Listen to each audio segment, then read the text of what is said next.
Hello and welcome to another edition of Heavy Hands. I am your host, as always. No matter how much you'd like to change that, I'm still the goddamn host. And Phil McKenzie is still here as my co-host. Hello, Phil. How are you? How was your cat in your lap?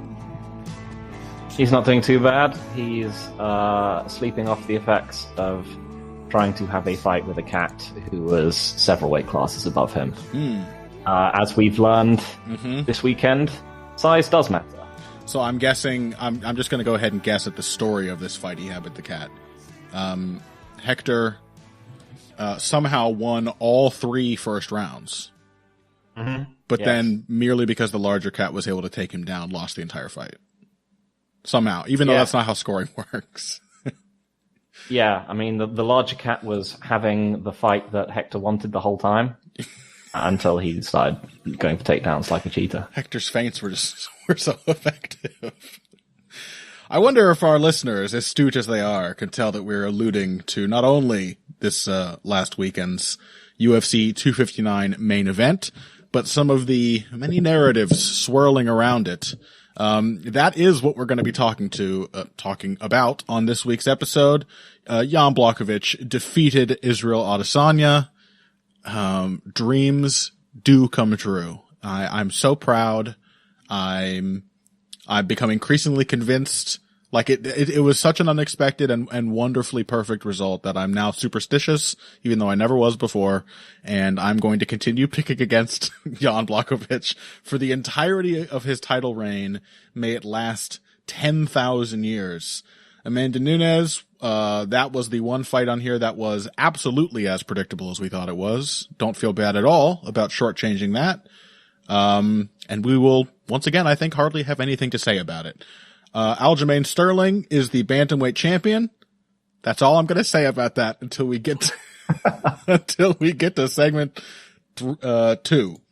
And then segment 3, we are going to talk about next week's main event, if nothing else from that card, because our boy, Belal Muhammad, whose name we shall never forget, is fighting Leon Edwards.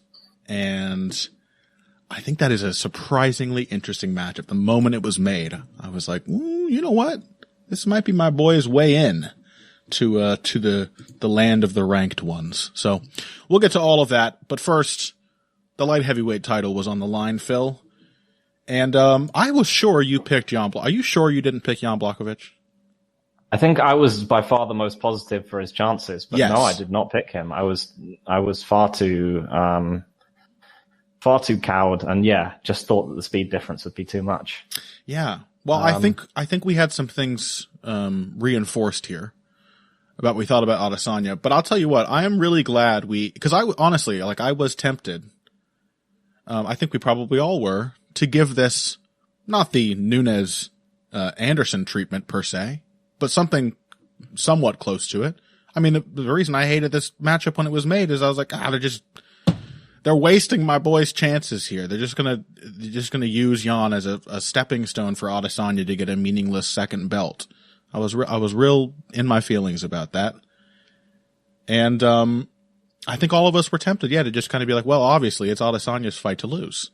And yet we did delve into all of the many things that Jan Blachowicz does well. And while we were not convinced, any of us apparently, that these answers would put Jan in a position to ask some challenging questions of his own, I'm really glad that we actually, I think, more than most other analysis I've seen, got into the stuff that led Jan to victory here. Yeah, I mean, I think, as we got through the analysis, I think we started off sort of on the 100%. Well, he's just a light heavyweight, and Adesanya's a genuinely skilled striker. What's he possibly going to do? Right. But I mean, once we got into things like, the kick defense, the educated lead hand, the fact that he's a, pretty big kicker himself, abilities to do things like countering off Adesanya's leans, which became important both from like a striking perspective, but also later on in a way I couldn't have anticipated a wrestling perspective. I mean, I think we did manage to hit on quite a lot of what made Jan successful. But I was thinking about this, and in general, like this card, I think it's going to be a card where we're going to be awarding a lot of silverware at the end of it. I think there's going to be a few handies given out. I mean, the Rebush Chalice, the Jan Blachowicz defeating us. The regular guy beating the athlete. I mean, we've got Jan as a storming front runner for worst brain thinking of the year. Piotr Jan here, not Jan Blachowicz. Yes, absolutely, not Jan Blachowicz. But I mean, because I was just thinking, in terms of sort of underdog, regular schmo beats, like incredible talent, this is one of the most consummate strategic performances I've ever seen. Yeah, like Dr. Pat and I had our legendary dispute over Bisping having any ability to take Luke Rockhold to school. But even then, if that fight had gone outside the first round, am I confident Bisping still would have, you know what I mean? He was, in a way, fortunate for it to end when it did, because he got to look pretty perfect for like only 3 minutes. And, and the question, and that's how a lot of, upsets in this kind of vein are authored, is that someone just gets clocked. Yeah. Sarah GSP is obviously the famous example. Roxanne Modafferi, would she have beaten Macy Barber? Like, would she have suffered a third round like Barber put up against Grasso in her most recent fight if Barber hadn't hurt her knee? Seems very likely. Like, there's always a little something that these permanent underdogs need. They need just a little bit of circumstance to help their game plan be as perfect as it is. And that was not the case here. I mean, unless you want to say that the circumstantial thing was, Adesanya's reaction to Jan's style, which I don't think we gave enough credit to. But that's not circumstantial. It's baked into who Adesanya is, and whether or not Jan read that beforehand or not, his style ended up being kind of the perfect answer to Adesanya. And more than his style, he fought so intelligently. Like, by the end of our break... So go on. This was the second consecutive fight where everyone was like, oh man, I really like Jan. He's got things he can do to trouble this guy. But he's going to Blacko Blitz and die at some point. Yeah. And, and it just wasn't true. This is, in Reyes' case, it was the fact that Reyes is really a, single layer counterpuncher who, when moving backwards, is not trying to do anything but move backwards. He actually is susceptible to the Blocko Blitz. Yeah. I think also that might be a little true of Adesanya, because he does have counterpunching tricks in the pocket, but they are generally towards leaning out of the way and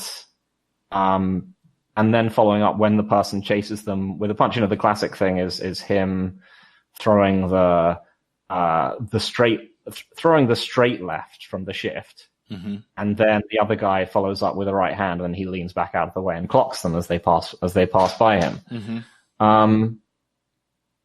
And again, he's not, as we've mentioned many times, a same time counterpuncher.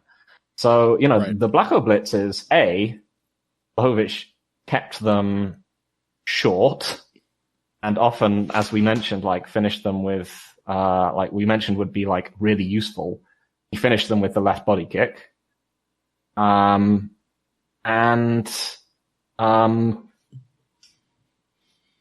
also, Adesanya just wasn't quite prepared to counterpunch him. Yeah. I guess Adesanya said that he was surprised by Blachowicz. Has no one watched Jan Blachowicz fight? It does, from the commentary, it does seem that way. The commentary was fucking abysmal. We can get into that. So bad. Has it ever been that bad? The only thing I can think of that compares, which is the example I bring up all the time, is when John Gooden and Dan Hardy were baffled that Gunnar Nelson had lost the decision to Rick Story when they just watched him lose 4 rounds. That might still be the gold standard, because at least Cormier and the team were like, Well, they have been close rounds. Yeah, I don't know. I think Blachowicz probably won round 2. At the very least, Cormier's insecurity saved him.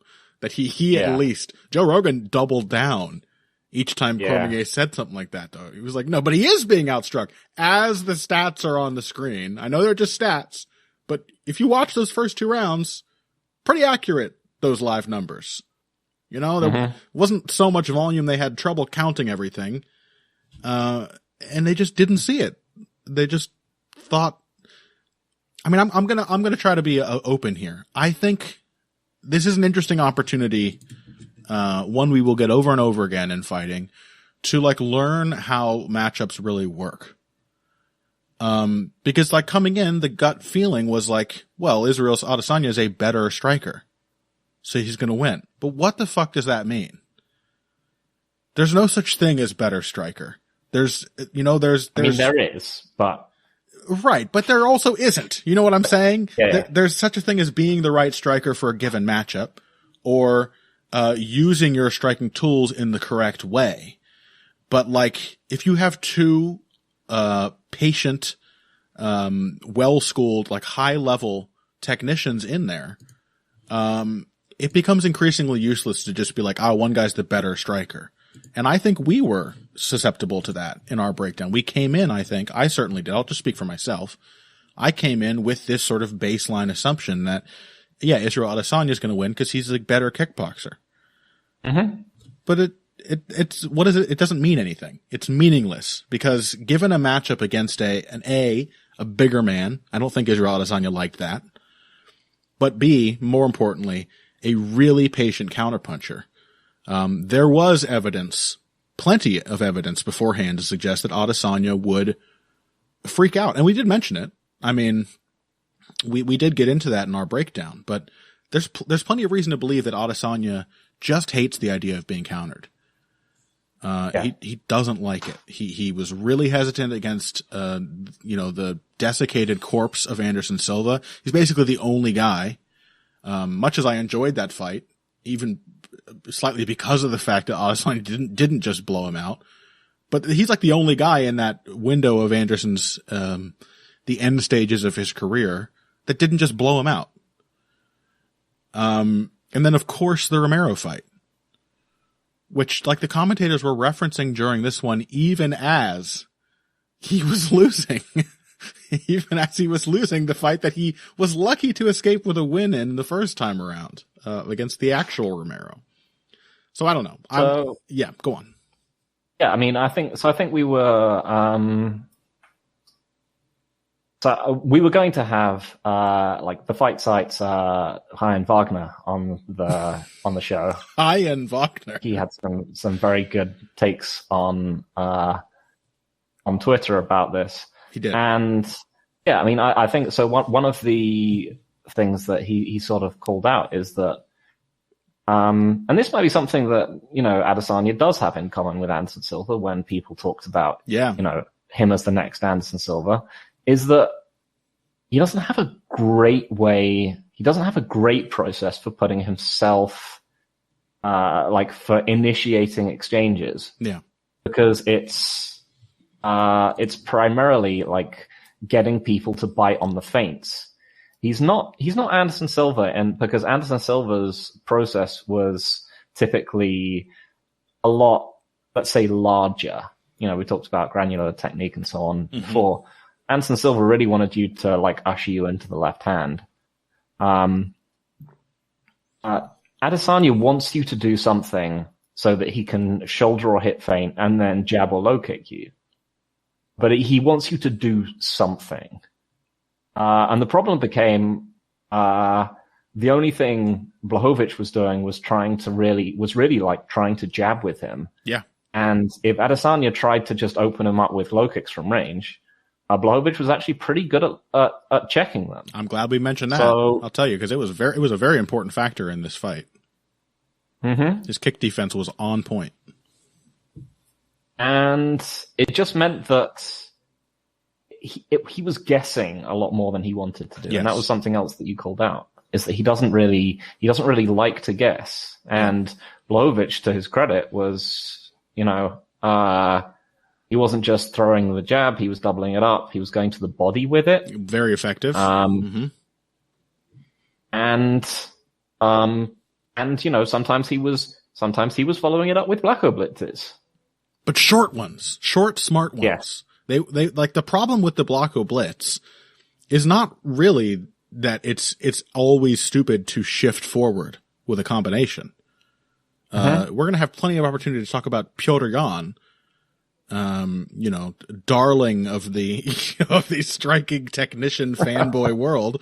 He that's a huge part of his game is, shifting attacks, lunging, overextending, deliberately overextending so that he can shift after a fleeing opponent. The problem is that, like, they're so long when Blachowicz does them poorly. Yes. He just keeps going. The Thiago Santos example, yes. He chases him across the entire cage. Yes, he runs dragging his foot the whole way. 30 feet charging forward. Yeah, dragging his foot. The form, and that's the thing too, is with those kinds of attacks, the form can't help but get worse with each successive technique you tack on. That's a very common thing, as fighters will throw into the pocket, even static. They'll get, their weight goes onto the front foot, and it doesn't leave there. And then each successive punch, this is like Amir Khan's great flaw, as a boxer. I think there's an MMA fighter named Amir Khan now. Not that guy. The boxer who is like really fast and quite good, but always gets knocked out. And yeah, he builds up onto his front foot, and then each successive punch in a combination, his form gets worse and worse and worse. He becomes more and more vulnerable. That's the problem. In this fight, Blachowicz was like, they were mostly like 2 to 3 punch combinations. They were mostly thrown when Adesanya was either, had either already been driven into a retreating posture by a feint or an attack, or had stepped in and then was scurrying to get back out of the pocket. So they were timed well to when Adesanya was not in a position to counter, didn't have his feet set. And they were pretty sparing. So it was just a brilliant fucking fight by Jan Blachowicz. Like, I know I didn't pick the guy, and I'm going to keep doing that. Like I said, I think that there's some magic to it, but, I do feel happy with how we broke the fight down, because, by the end, our unanimous pick was, Jan can compete very well, but he's going to run in and get killed. And that was the thing that he had to avoid doing, and he avoided doing it. And he won. He won very cleanly. And, yeah. Also, the takedown adaptation, was just great. Yeah. It was absolutely perfectly timed. Again, as I think, Ryan said on Twitter, is that this was basically GSP-esque in its own way, because oh boy, it set a very stable rhythm on the feet. Because they said, the Adesanya camp perhaps overconfident in what they expected people to do. The old, oh, he's going to shoot on me because he can't strike on me. Sure. We're expecting Blachowicz to wrestle with Adesanya. But I don't think they were expecting him to throw his first real, to really start throwing committed shots, in round 4. Yeah, it truly is GSP-esque. I scoffed, immediately, because how can you not? But, I always think of that one quote of GSP's where he talked about, the psychology of his fighting style. And he said that he liked to beat his opponents where they were good first, and then he would beat them, or maybe it was the opposite, actually. Maybe this was an inverse GSP performance. But he really, really established, like you said, a consistent rhythm on the feet. Yeah, and it was the fact that Adesanya was just, he'd finally, for the first takedown, he'd finally backed Blachowicz up to the cage. Yep. He'd really, and you could tell he was kind of mad because he'd been stuck in this, fencing match with this guy that he wasn't winning. Yeah. I mean, I don't think he was losing it badly at this point. He can't have felt that he was doing well, though. Yeah. But he wasn't doing well.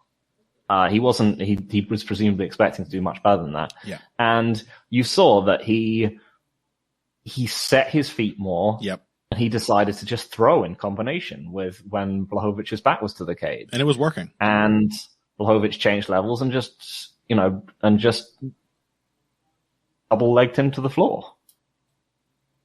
Perfect. Blachowicz has been a solid offensive wrestler, but I don't know if we've ever really seen that kind of, perfectly timed counter to the strike wrestling from him. I know.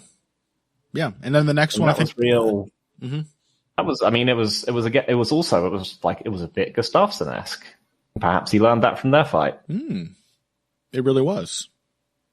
He's like, what if I could be the guy who not only strikes well, but then just parlays those same exact tricks of timing into clean takedowns? Because it wasn't like I think if he had engaged Adesanya in like a prolonged wrestling battle, he likely would have lost. Because he's a pretty good offensive wrestler, but like Israel Adesanya shut down Derek Brunson's cage wrestling. I think he could probably handle Blachowicz. It was really a factor of timing and surprise. And yeah, he did it just really well thought out. Like just honestly, perfect execution. We always say that when somebody feels like an underdog that they can win, but they have to fight perfectly. And he did. Okay, let's before we move on, let's talk a little bit about some of the narratives swirling around due to the way the fight was called. Fortunately, I'm quite relieved to see, I think most people seem to agree that Rogan's call in particular was bullshit. It was just completely delusional based on what was actually happening in front of him. The one that really annoys me though was how they kept talking about feints. All right. I know Adesanya uses feints a lot. And I love that. I love feints. I'm always telling people to use them more. And I know Blachowicz was biting on all of them. You can't lose a round just by reacting to your opponent. You have to hit him. You know what I mean? Tell that to Willie Pep's apocryphal opponent. To Willie Pep's round that has never actually been recorded or pointed out which one it could possibly be. Yeah, you have to, you have to hit the guy. And I want to first combat the idea that this just makes let's not reverse our misconception from before the fight and now say that Jan Blachowicz is actually a better striker than Israel Adesanya. It's kind of a meaningless sentence. He was well suited to this style matchup, and his preparation and his execution was really, really on point. That's why he won this kickboxing match. There were a lot of things that Israel Adesanya could have done differently. And I think, are we in agreement at this point that he doesn't like same time exchanges very much. He doesn't like being countered. Anybody who's super duper patient, is going to frustrate Israel Adesanya. Is that our read? Are we pretty sure about that? Yes, I think so. I mean, one of the major stories of his UFC career, and in particular, is the more people give him, the worse they generally look. Yeah, it really is maybe this just says something about how counterpunching works. It really is just an update. I won't even say upgrade, because again, what does that mean? It's not a video game. It's a more current version of Lyoto Machida's old tech. He will pick apart, with small non-committal stuff. Really the safest stuff he can think of. And, wait for you to expose yourself.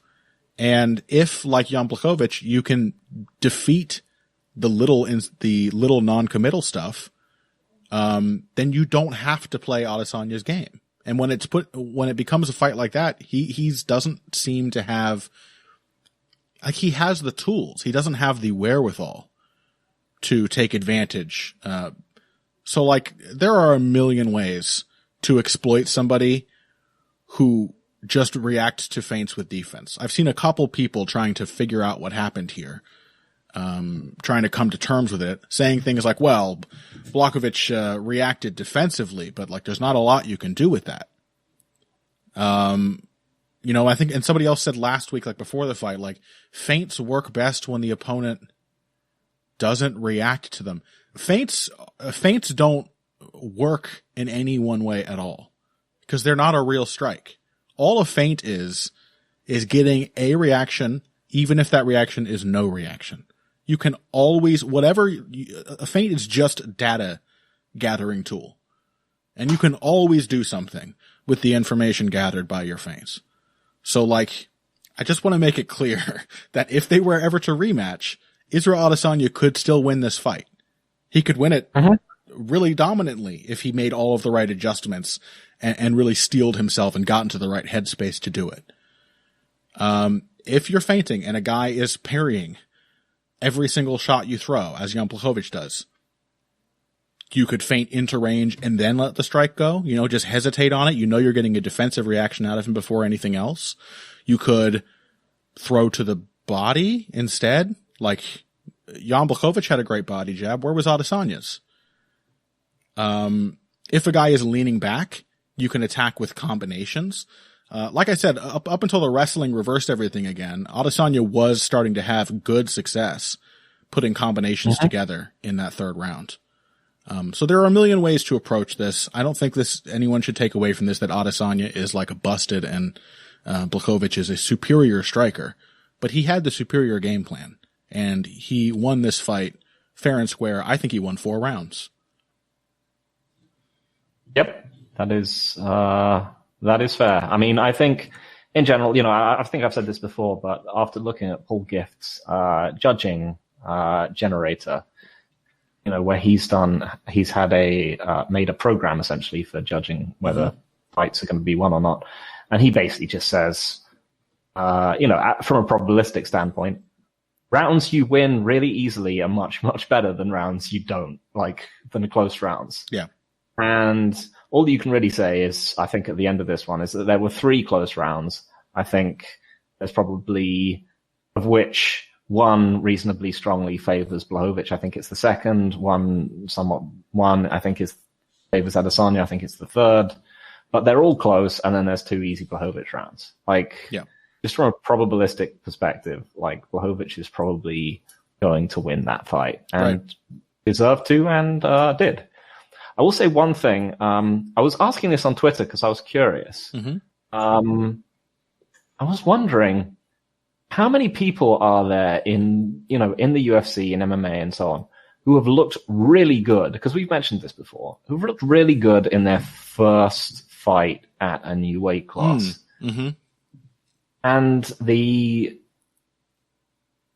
think the list is actually pretty small. Yeah. Especially when you factor in things like, was the person they were fighting a style layup? Did they just wipe them off the face of the planet? The amount of people who've had like tough, consistent performances against like, let's say the amount of elite fighters who have had like elite performances against similarly like well-ranked, skilled competition. It's not hugely high. Like, so here's a list of some of the ones I could come up with, or at least I and people who helped me on Twitter could come up with. Joe B. Arushitani, again, sort of a fight I would expect him to watch, and you know, a violent early finish. Cerrone Cowboy Oliveira, a violent early finish. Brazilian Cowboy was also a lightweight. Edgar Aldo, I think, is a good one. Frankie Edgar is in general a good shout because he also went down to bantamweight and looked good. Yeah, he pretty much is the same guy. Lyoto Machida, Mark Munoz, style layup. You know, a decent ranked opponent, but always someone who was just going to get knocked out. Faber Mitsugaki, ditto. Asensao, Johnny Eduardo. I think that's actually a pretty decent one. That's a pretty good one. Yeah. RDA Safadine. It's a weird one because I thought RDA looked off in it, and he specifically said afterwards that he really felt off. Yeah. He did win he won a very convincing decision over an extremely tough opponent. Yeah.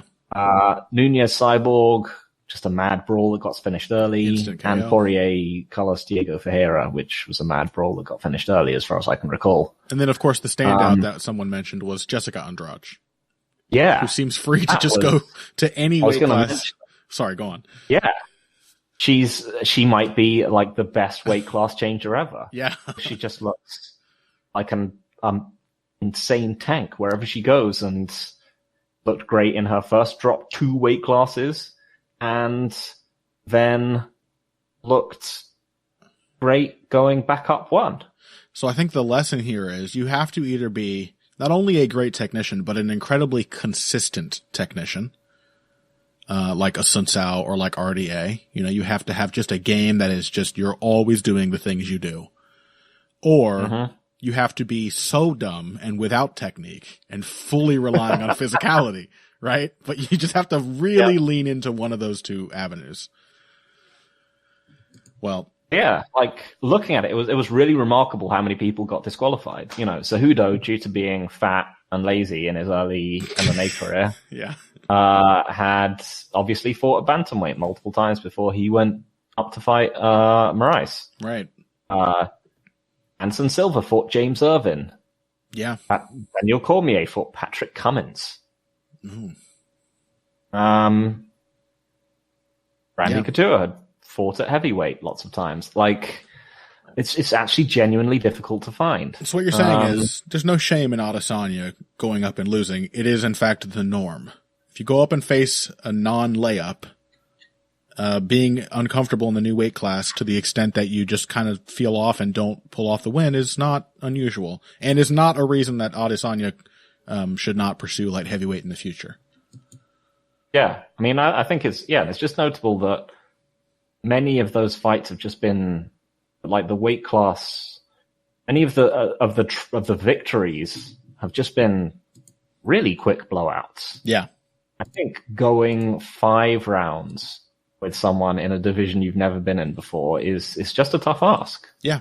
But obviously I don't want to take away from Jan at all, because as I said, I think one of the best, kind of most inspiring, strategic, and like technical performances, you know, considering who Jan Blachowicz is. Yeah. In addition to Adesanya moving up, in addition to the style matchup favoring Jan, maybe a good bit more than we expected it to, it was an unusually brilliant performance from him.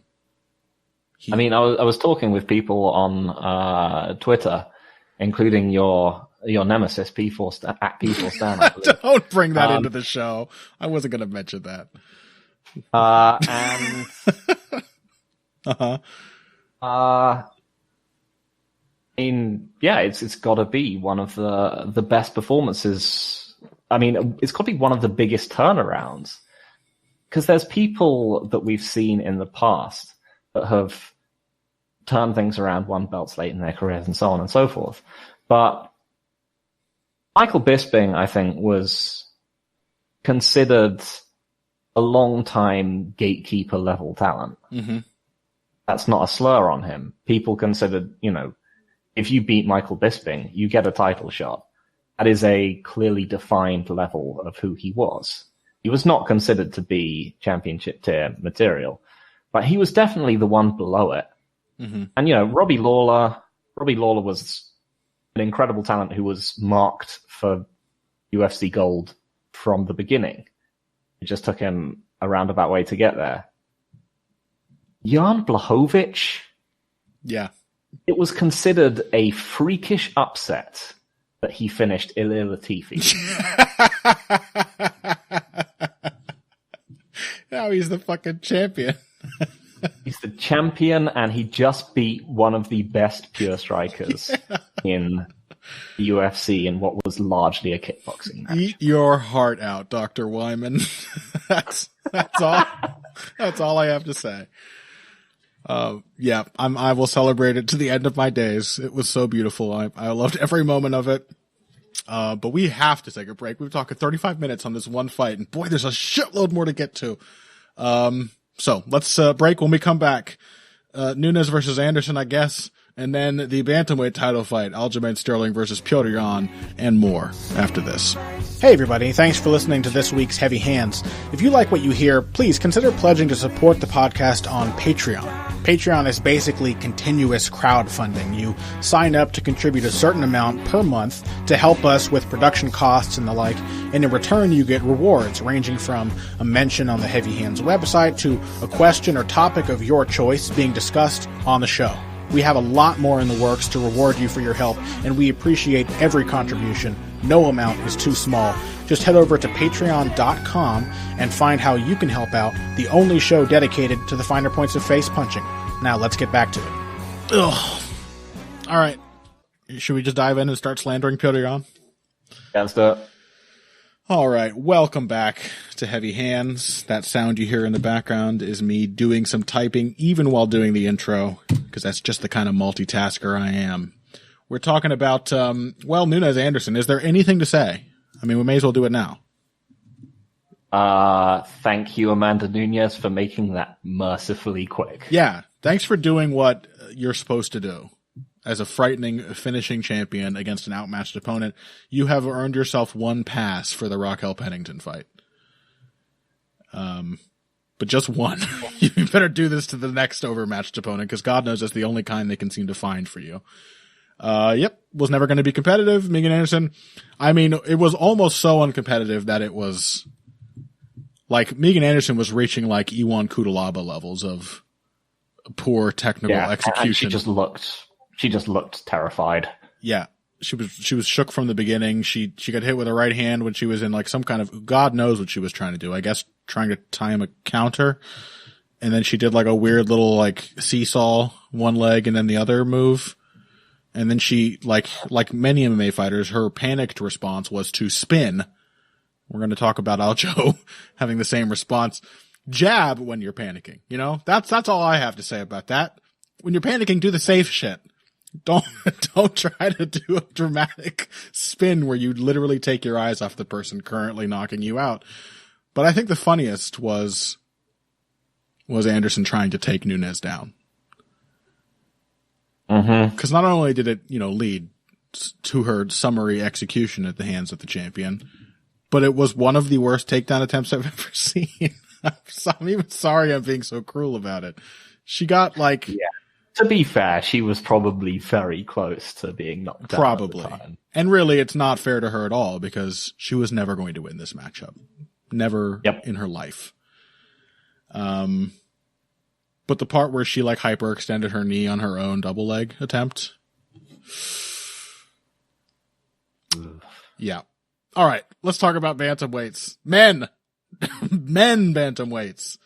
Aljamain Sterling challenged and utterly defeated Piotr Jan in one of the greatest title-winning performances I think we've ever seen. I'm going to come out right out and say it, Phil. And I know this is going to piss off all the little Jan stan babies out there who are apparently just all in their goddamn feelings about this. I have seen a lot of, just a lot of people like using their own Twitter to just like be mad at Aljamain Sterling for having been hit with one of the worst brain thinking attacks of all time. Mm-hmm. I don't know how that could possibly be his fault, but I'm just going to come out and say it. I think this fits a pattern that we have long noticed on this show, that seems to apply to really highly anticipated fights, more than anything else, which is that I didn't think either guy looked particularly good. And I honestly, I think that applies a lot more to Aljamain Sterling than Piotr Jan, although he certainly put in his effort to balance the scales with that idiotic knee at the end. But basically how I would sum this fight up is Piotr Jan was comfortably on his way to winning, and given this kind of matchup, I think was basically always going to win. Like, given this approach from Sterling, I don't see how that could have possibly led to a win. Mm-hmm. But I would basically say Aljamain Sterling was having a surprising amount of success for the first 3 rounds, given the fact that he looked like complete shit the whole time. Yeah, I mean, I think it was a great fight full of really interesting things happening. It was very entertaining. Yeah, we should say that too. It was a really good fight. Better than Weidman Rockhold. All right. I think from both men, there was a lot of... I don't know if it's like reason to be concerned, but I think they may not have approached this in like the optimal way. I mean, as you said, the Aljamain Sterling thing. I mean, as a friend of the show, Schwan Humes at Black Jordan Breen has said many times, never set a pace you can't keep. Yeah. And the pace that Aljamain Sterling set was like the kind of pace that only maybe a couple of people could keep. Maybe Ricky Simon or Merab Dvalishvili maybe could keep. Sure. But I don't think they could, to be honest. He set an insane pace. Yeah. And was clearly like the commentary was very bad in Blachowicz Adesanya, but I think the commentary team picking up on this one was perfectly correct in this one. They were like, I think he's worried and tense, and he certainly looked that way. Yeah. It wouldn't be the first time we've seen Sterling push a huge pace. It wouldn't even be the first time we've seen him suffer the effects of his own output. You know, he has slowed down visibly in the past from just throwing and doing so much and not being particularly efficient while doing it. That is something we'll have to talk about as well. But, yeah, I think they were spot on. I thought Sterling looked really, really hinky. He looked really nervous, the entire time. And basically, like, whether you intended to or not, you're putting that kind of pace. You are telling your own body, you have to beat this guy quickly. Mm-hmm. And that just wasn't going to happen. So, anyway, continue. Yeah. Yeah. So, one of the things I was thinking about when we were talking, one of the things I was thinking about was like your article, which was Aljamain Sterling can outstrike Peter Yan. Not like this. One of the reasons why everyone hates you. Even though I was very complimentary about Petr Yan in that article. I don't get it. You weren't complimentary enough, yeah. Connor. You implied that it was possible for him to lose at things. I admitted that his game is in fact confined to certain parameters like a human being's game. And that's just not how Petr Yan's striking game works. But, I mean, I think that another way of putting it should have been Aljamain Sterling should try to outstrike Petr Yan. Yeah. Because one of the big things, and I mentioned this in my preview, not necessarily on the show, but I sort of alluded to it when I was talking about the Magomedov fight, is I said this more explicitly in the preview that I wrote with David Castillo. When we're watching this fight, we should be ready for long periods of Aljamain Sterling outstriking Petr Yan, and we should also be ready for Petr Yan to out-wrestle Aljamain Sterling, because that is exactly what he did to Magomedov in their rematch. And that's really what happened in this one. It was just faster and more comprehensive in that way. Yeah. But I think there was a lot of, kind of the lack of confidence on both sides in the, a lack of reading from both sides that they could do that. Yeah. Successfully was sort of contributed a bit to this, because when I was laying out the case for how Aljamain Sterling could win this fight, it was definitely a lot of, throw volume, make sure Petr Yan cannot get into range, and push him backwards. It was not then try and body lock him by the cage, because, again, if you watch the Magomedov fight, or in fact now the Aljamain Sterling fight, that's not going to work against Petr Yan. Yeah. Not unless you are some kind of nuclear, heretofore unseen caliber of bantamweight wrestler. He really is a tremendously good wrestler, Petr Yan. Yes. Yeah. But similarly, I think Petr Yan did himself a disservice by not capitalizing on his own takedowns. Yeah. By letting Aljamain Sterling get up. We mentioned GSP before, and I think this is relevant because, as you said, GSP would beat people where they were weak, and then he would beat them where they were strong. Yeah. As the fight went on, Aljamain Sterling was clearly very, very tired, and Petr Yan was chucking him on the floor, and then letting him scoot around and eventually stand up. And more to the point, this indirectly led to the illegal foul because he was not just jumping on him and pounding him out. Yeah. I think he honestly could have broken him much quicker if he just started beating him up from top position. Yeah, the throws were really hurting Aljo's confidence. Like somebody said, I said that he got really desperate after the knockdown. That was my original read. But I think the person who came to me on Twitter and said, I think it was after he got flung on his head that he really started freaking out. I think that's correct. Like he hated getting out wrestled by Petr Yan, and Yan really did it so smoothly and easily. Like that, what is it? I don't know. I think Cormier called it a back trip. I always love how wrestling names are so like simple. Is it Osotogari in judo? It's the one that fucking kills you if you do it to someone on concrete, where you just outside reap and fling their head straight to the ground. When he hit one of those on Aljamain in like round 3, I mean, he hit it more than once. It's one of his favorite takedowns in general, and it was just so easy. And kicking Aljo's legs out from under him. Yeah, I mean, I'm gonna say, like, as we noted beforehand, there were a lot of attributes in Petr Yan's favor here.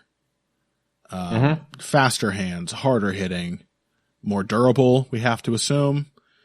And compared to Aljamain, who is like kind of powerless, or at least not particularly powerful, has been knocked out, right? It just seemed like he had a ton of physical innate advantages. I think I'm less willing to fault Yan for not continuing to out wrestle Sterling than I am to fault Sterling for not continuing to outstrike Yan, or rather doing a better job of outstriking Yan. And yeah, he didn't, you referenced my article.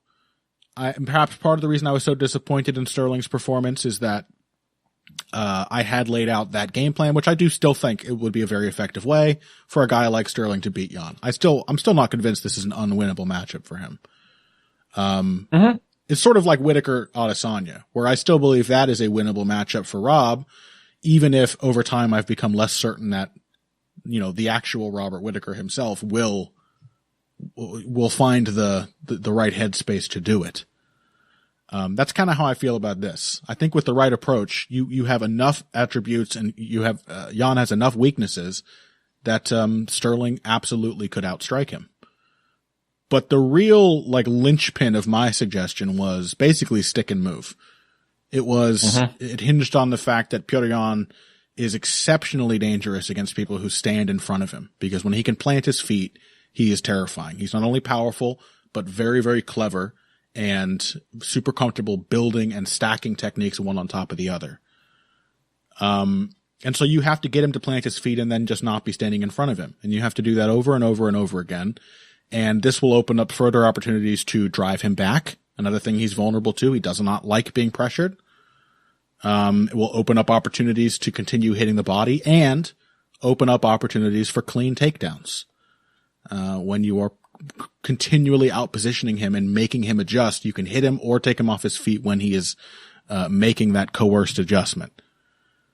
And Sterling didn't do any of that. Like, even to the extent that he has done it before. I already acknowledged in that piece that he would have to step it up. He'd have to be more consistent with that approach than he was in the past, like against Munoz and against Augusto Mendez and a couple others. But he didn't try it at all. It was all pressure.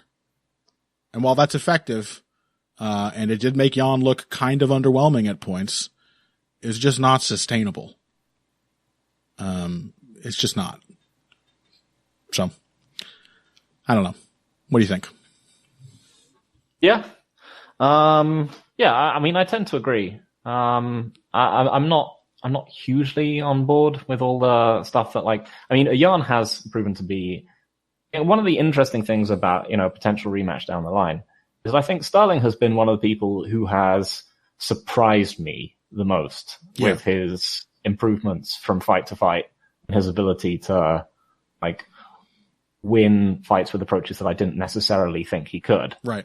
But Yan has obviously proven himself to be an incredible adjuster in, both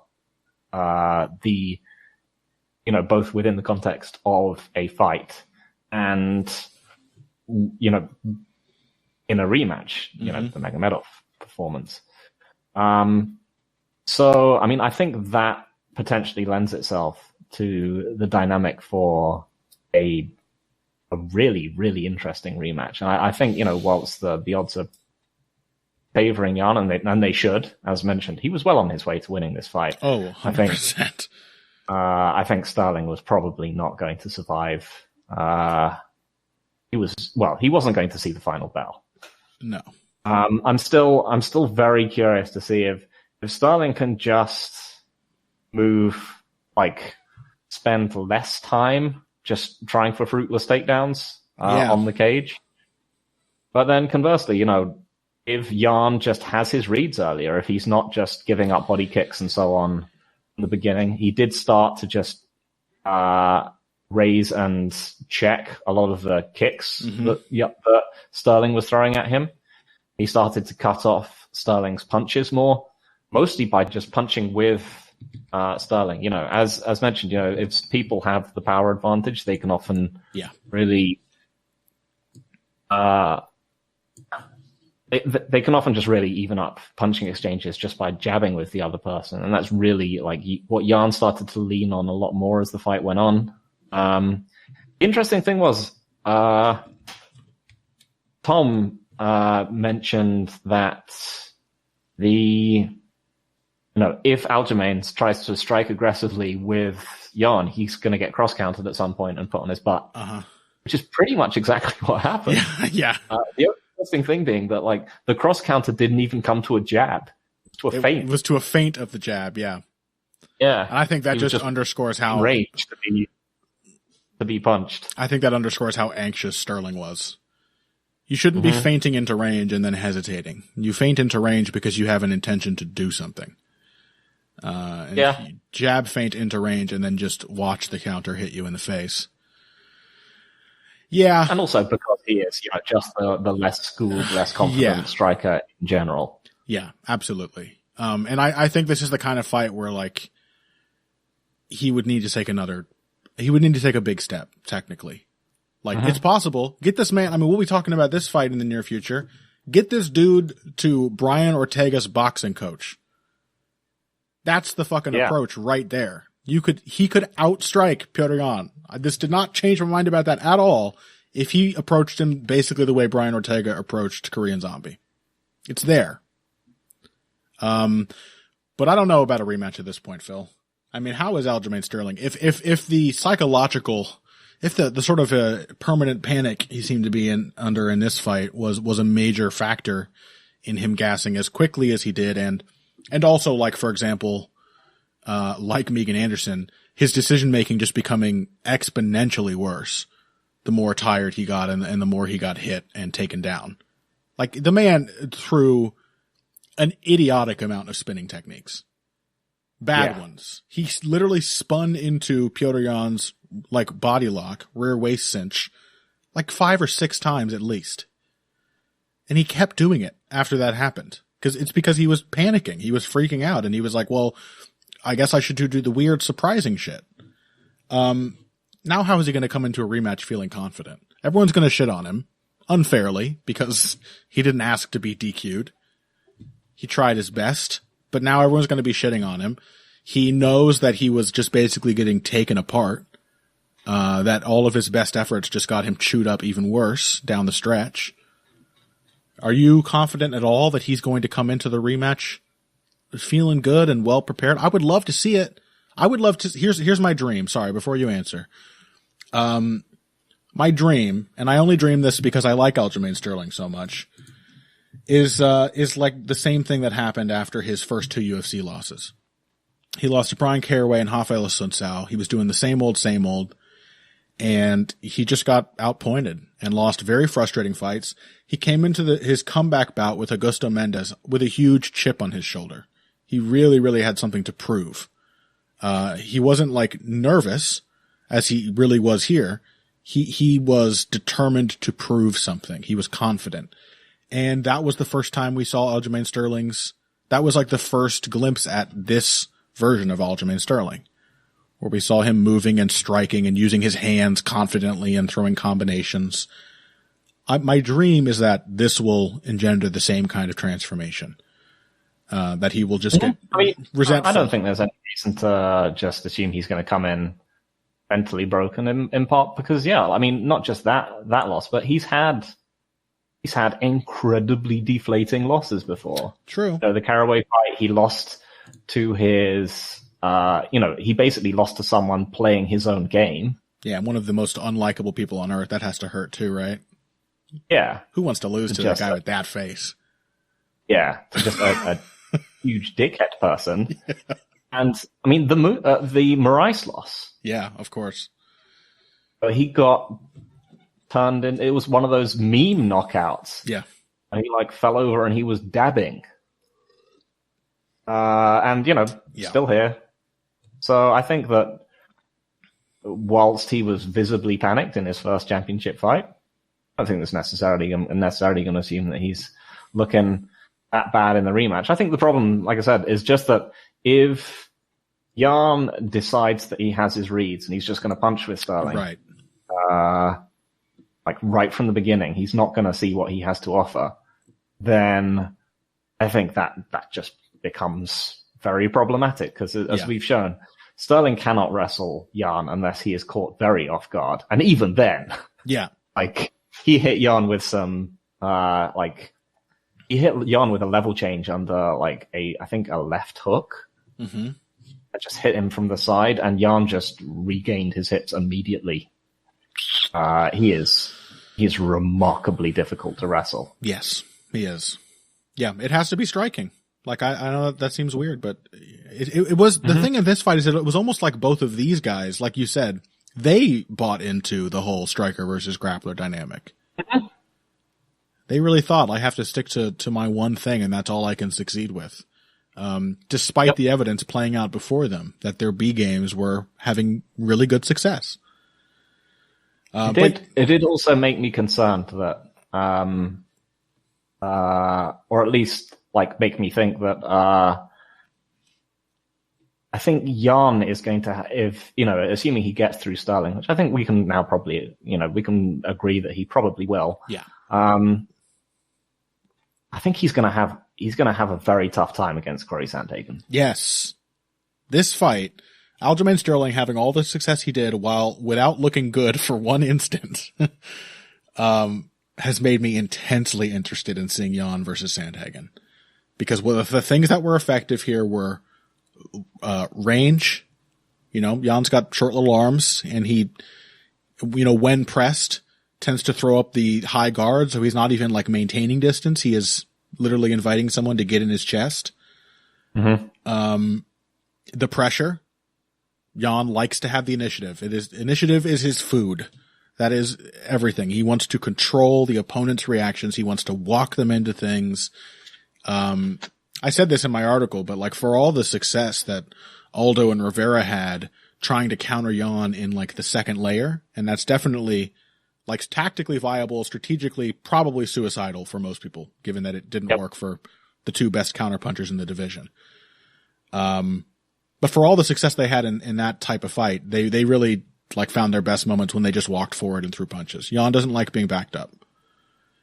And Sandhagen can also maintain a Sterling-like pace with more relaxation, more comfort for a longer period of time.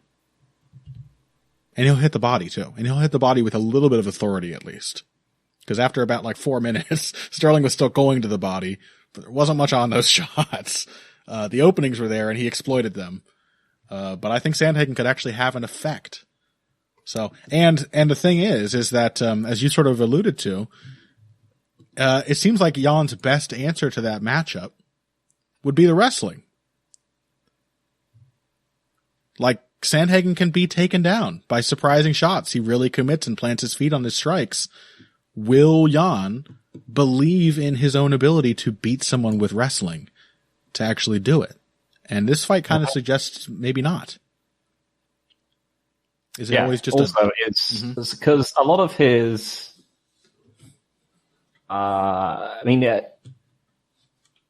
he is a phenomenal, transitional fighter. Yeah. And so much of his his best work comes, I think, out of the hand fight. And one of the best things he does, Kyle compared him to, I think, to Fedor, which brought lots of derision from his children. How dare you compare Fedor how dare you compare Jan to a heavyweight? To a mere mortal.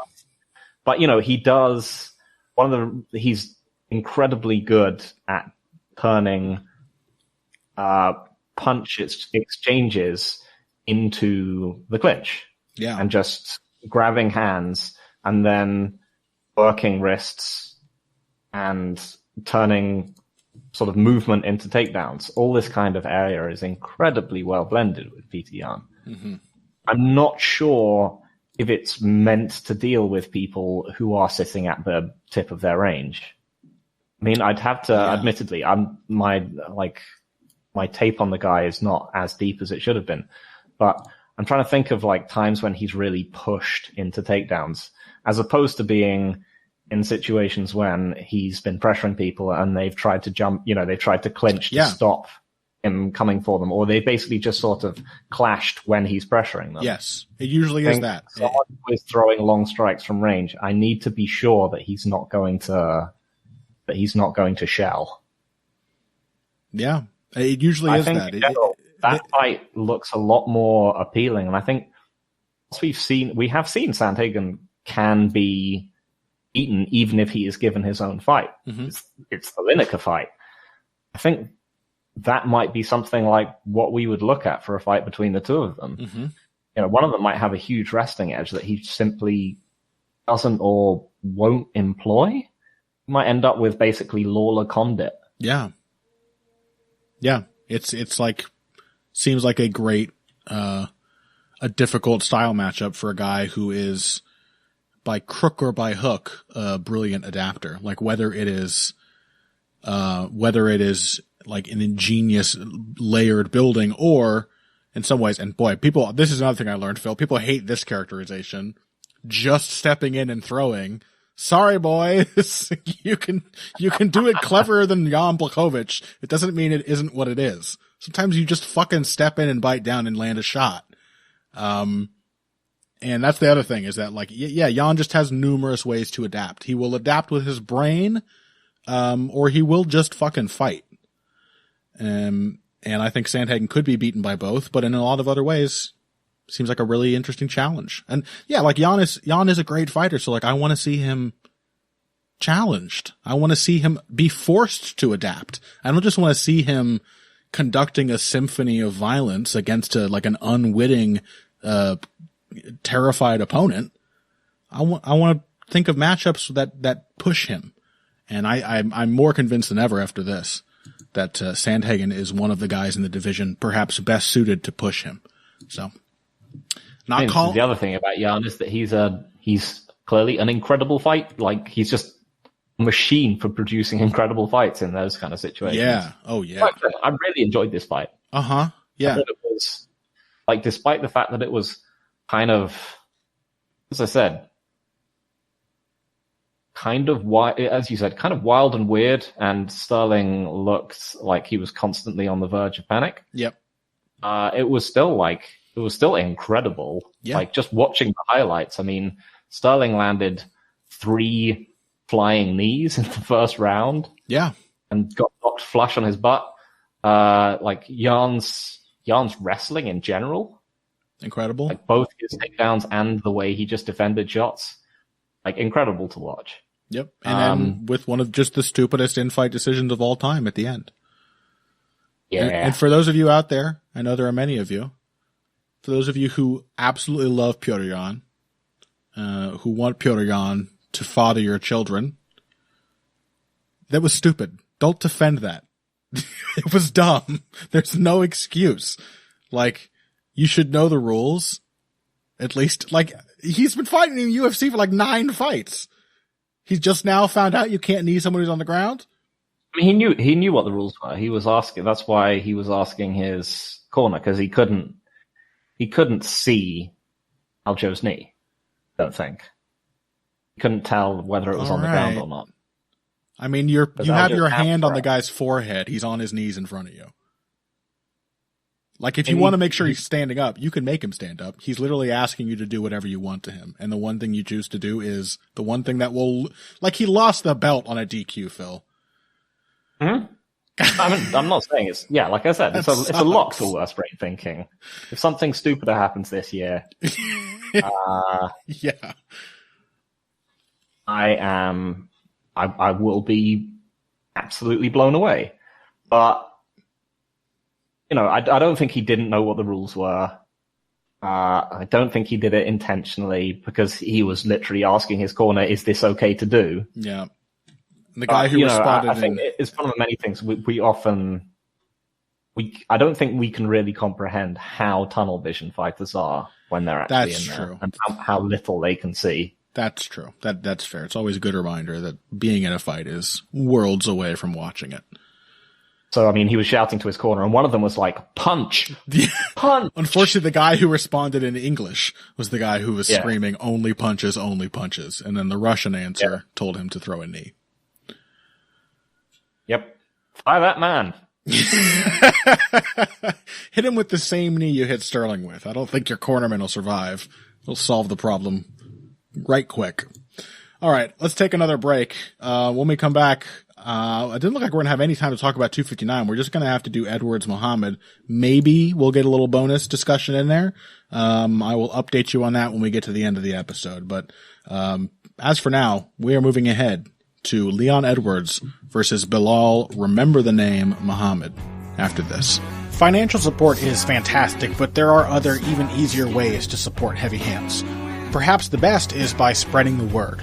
We know our fan base. You're all cool, popular people with serious social media presences. You're tastemakers and trendsetters. Okay, there are one or two of you that don't fit that description. You know who you are, but no matter what, you can always help us out by telling folks about the show. And you can also give us a positive rating and review on iTunes and Stitcher, things like that. We rely on word of mouth and positive feedback to grow and improve, so thank you very much for your time and your help. Now, back to the show. Welcome back to Heavy Hands. I shouldn't even say it. I shouldn't even curse us. We're going to try to be quick. We just spent a half hour each, basically, on two fights. But we want to look forward to Belal, remember the name, Muhammad, versus Leon Edwards. Belal stepping in on relatively short notice. I think just a couple weeks ago, he had like maybe 4 or 5 weeks, which just does give me some reason for concern, considering how fucked up his leg was, after the Diego Lima fight. That is a good point. Yeah. I mean, you have to wonder. It seems like it should be enough time, but is that enough time? Are you training that whole time? And how well are you training? Cause he was really feeling those calf kicks against Diego Lima. But anyway, as soon as it was made, my interest was piqued. Not only because I will just tune in whenever either of these guys fights, to be honest, but, I love Belal Muhammad, and, I think he may actually be one of the tougher fights in the weight class for Leon Edwards, because he's a pressure fighter, which we have seen give Leon Edwards some trouble in the past, but he's a layered pressure fighter. He is a pressure fighter. In fact, in a lot of ways, you could really class him as an aggressive counterpuncher lately. He seems to be leaning more and more into that style. But Muhammad has beaten several longer, taller fighters. In Edwards' case, he may only feel longer and taller because he's so much faster. But he has beaten those guys by pressuring them into a corner and then drawing out their leads with his pressure. That's something he did really, really well against Diego Lima, but he also did it against Curtis Millender. He did it even against Lyman Good. Against Chance Rencounter, he did a ton of it. Tim Means. He's really good at jabbing into just the edge of range so that you have to throw to back him off. The jab draws your shot, and then his recounter is the thing that actually gets him into distance, where he can throw his combinations. It's a rinse and repeat strategy that has worked really well for him. And I can see it being really effective against a pretty low output, often sort of passive fighter like Leon Edwards. So what do you think? I I sort of said this about the Adesanya fight, so I'm going to sound like a bit of a broken record. But what is Belal, remember the name, Muhammad's best performance against a southpaw?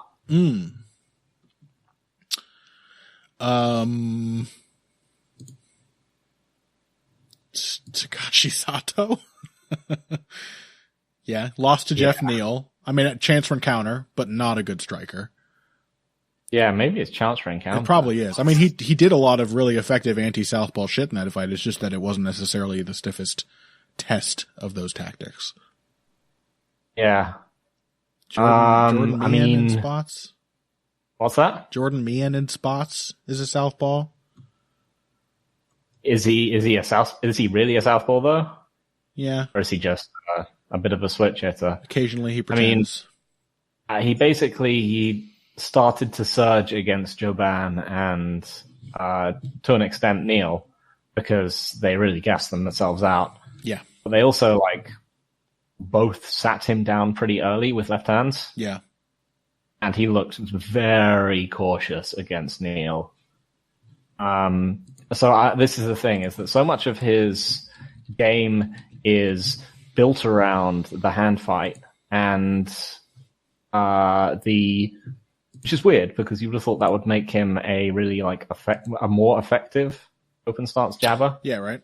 It doesn't really seem to. He doesn't seem to really like starting off combinations from his jab against southpaws, which, as I said, because he's a big jab and then parry the return kind of guy. Oh yeah. He's always trying to parry and lean out the way, very handsy fighter. But for some reason, that really works against him when he's fighting southpaws. He has really struggled with the sort of. He's also, I think it's because he jabs, and he's also been pretty vulnerable to just getting to people just landing the right hook around his jab. Because he starts to get really fixated on trying to do the old Castellan 1-2.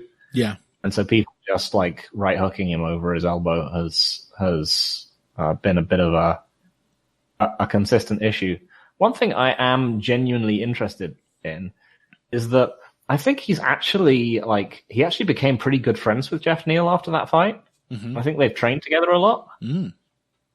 I'm genuinely curious to see if he's built out his anti-southpaw bag of tricks a bit more, because I think there is space for his game to work against Leon Edwards.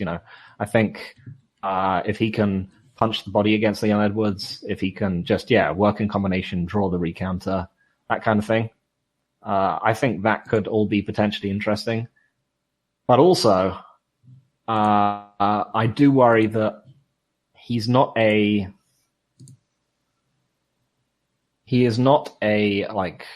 tall or physically powerful welterweight. One of the people who is at a definite physical disadvantage against Edwards, which I don't think there are many welterweights who actually are.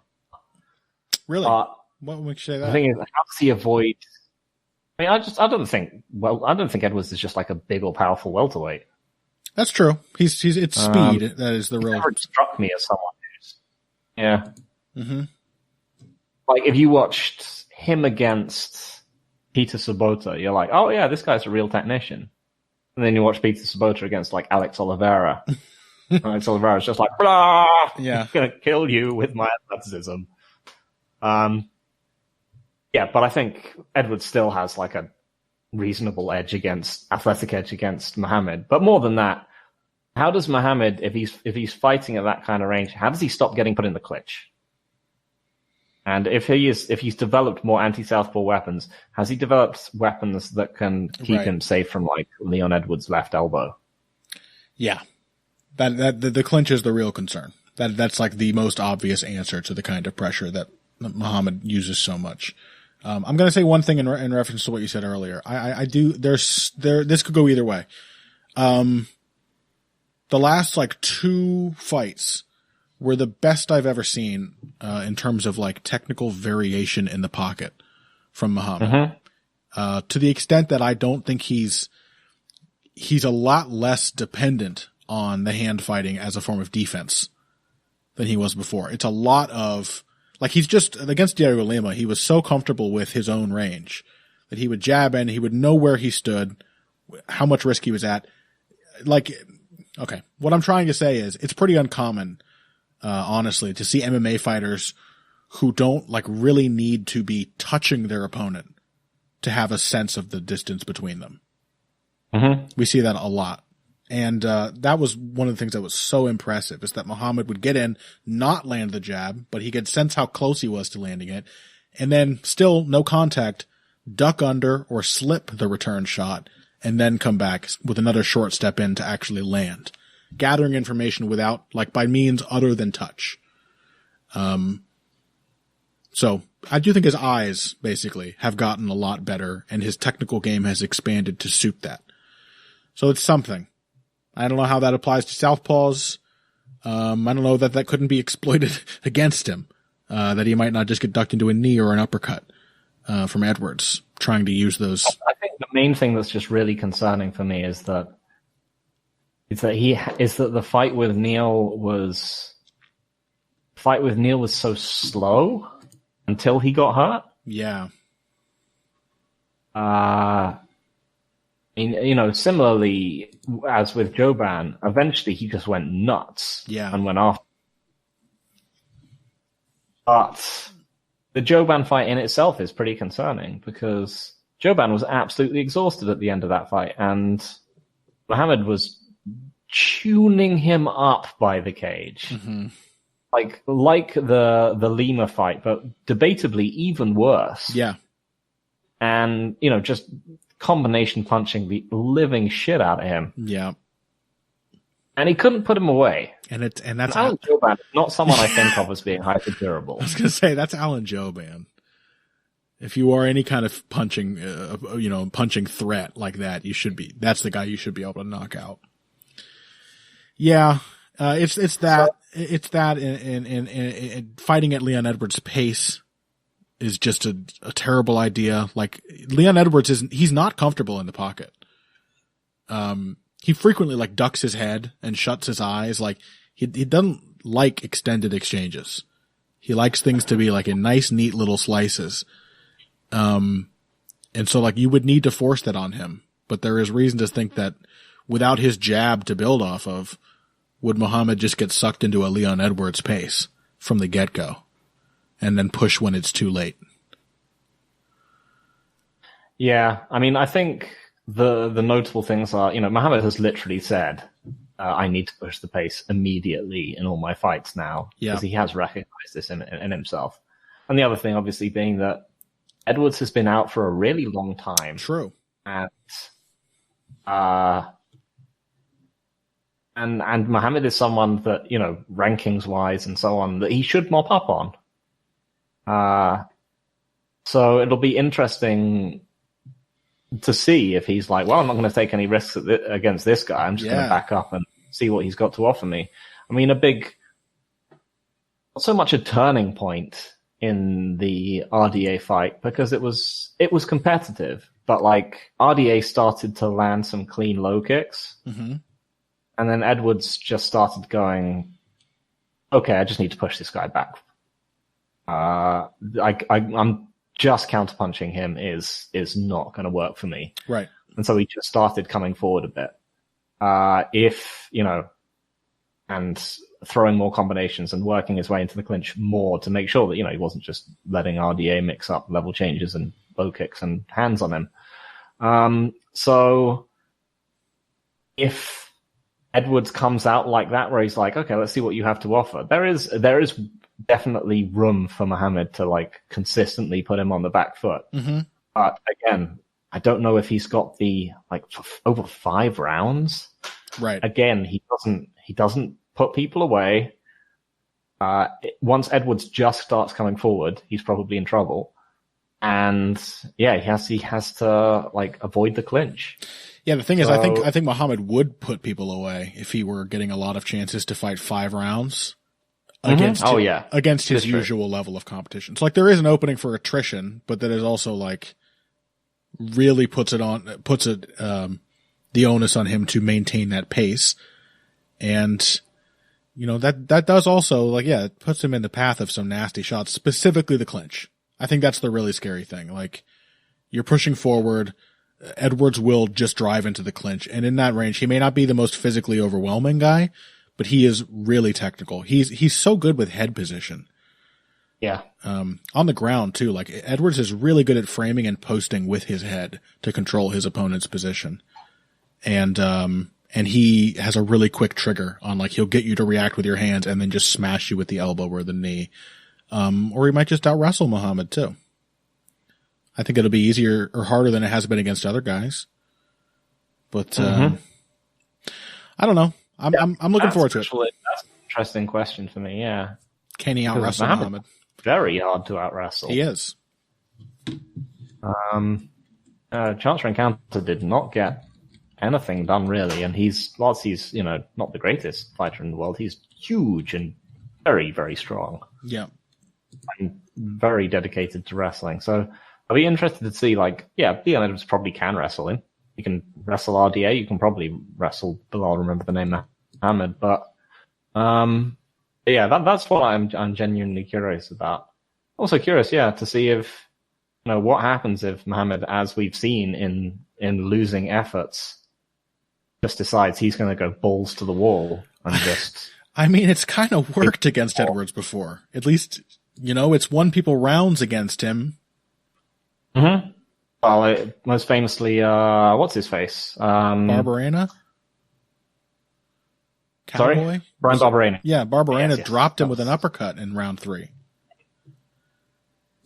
And Barberena also, volume, not power. So, Leon Edwards is... I mean, he definitely hits a lot harder than Muhammad does. You think so? He has, knocked people out in That's the true. UFC. He does actually have knockouts, but they were mostly, bad fighters. He knocked out Jake Ellenberger, Joe Proctor, and Joe Ellenberger. That's it. I mean, it's something. To be fair, has Belal Muhammad knocked out a single UFC opponent? No. No. Oh, wait, Augusto Montano. Montano. Who's wow. Really not good. Yeah, I kind of forgot about that guy. All right. Well, fair enough. All I'm saying is you don't have to be an overwhelming power puncher. You can be a nutritional guy, and you might still catch Leon Edwards. He allows a slow pace. Sometimes I think he gets kind of lazy. If Belal Muhammad pushes hard from the beginning, fuck it. I didn't pull the trigger last week, and I should have. I'm going to pick my boy. I'm picking. Remember the name. I respect it. Yeah. I'm going to pick Leon Edwards. That's fine. That seems probably smarter. Okay. Well, 15 minutes. Not bad, Phil. Really not bad for us. That concludes yet another long episode of Heavy Hands, but we had lots to talk about, lots to say. Hope you guys enjoyed the show. Just before we head out of here for good, anything to plug this week, Phil? I don't think so, I've just been just digesting the fights, I think. Just following, listening to all the discussions on Twitter and so on. I haven't really read anything that I thought really jumped out at me yet. Yeah. There's been a lot of I'm good looking stuff to Ed Gallo said he's going to be doing a breakdown of John Sterling, but that's going to be coming out after some kind of wrestling thing he's doing. The hell does he know about wrestling? Stay in your comfort zone, Ed. Celebrating Piotr Jan. Did you plug the your toe-to-toe preview last week? I swear you didn't have anything to plug last week. Damn it. Yeah. And we did 3 of them as well. Damn it. Let's do one for Nunes Anderson as well. Well, go check those out. Phil, I'm sure, had a lot of insightful and funny things to say that will have been proven true in retrospect. If you didn't read it, you should go check out my article. I don't think did I plug that? I think I may have. Anyway, how Aljamain Sterling can outstrike Piotr Jan. Still viable, I think. All the reads in there are still true, and even if it's not just about this matchup, I think it will help you understand Piotr Jan's game a little better. Because like I said, very complimentary towards him, but also realistic. And if you don't feel that way, You got the bias, bitch, not me. Okay. All my opinions are perfect. I don't lean one way or the other on anything. That's why, as Phil knows, I'm a perfect centrist. Indeed. Famously so. Check out those articles on Bloody Elbow. I may try to put a Belal Muhammad piece out there, like just a quick one technique hit. I might try and do the whole, like, here's how he enters his way into a layered exchange. But if not, don't get your hopes up. Anyway, check out a bonus episode. We discussed more of UFC 259 than you heard on this main episode, so make sure you check that out. That's on the Heavy Hands Patreon, $3 a month. I have yet to actually do it, but I am probably right after this going to get rid of our $1 tier on our Patreon. So $3 a month, and you will get to listen to those bonus episodes. We put out quite a lot of them this year already, and they've been fun to do, so don't miss that. Don't miss next week's show. We'll be back to not only discuss Belal Muhammad's tremendous win over Leon Edwards, but look forward to yet another one of our lifetime ride or die boys. Kevin Holland is fighting Derek Brunson in the main event. So it'll be a real, like, heavy hands special interest episode next week. So don't miss that. We're going to have fun with it. And, find Phil on Twitter at Evil Greg Jackson. Find me at Boxing Bush. That's it. If you came here today for the finer points of face punching, you came to the right place. This has been Heavy Hands.